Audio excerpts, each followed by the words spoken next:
আসসালামু আলাইকুম। দেখুন, আমি এখানে ধনেপাতা সংরক্ষণ করেছি। গত 2 দিন হলো এটা আমি সংরক্ষণ করে ডিপে রেখেছি। আপনারা চাইলে এরকম ধনিয়া পাতা সংরক্ষণ করতে পারেন।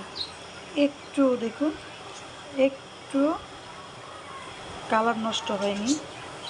এই দেখুন, রান্না করার যখন তরকারি হয়ে যাবে তখন একটু বের করবেন, বের করে ছিটিয়ে দিবেন। দেখুন, কোনো সমস্যা হয়নি, কালার নষ্টই হয়নি। এই যে এখানে আমার তরকারিতে দেখুন ধনেপাতা দিয়েছি, দেখুন কোনো কালারের কোনো সমস্যাই হচ্ছে না। আপনারা চাইলে ধনেপাতা আমার মতো সংরক্ষণ করে রাখতে পারেন বছর জুড়ে। এখানে আমি ধনিয়া পাতাটাকে আগে ধুয়েছি, ধুয়ে একটা জালিতে পানি ঝরিয়ে নিয়েছি, তারপর কুচি কুচি করে কেটে ডিপে রেখে দিয়েছি।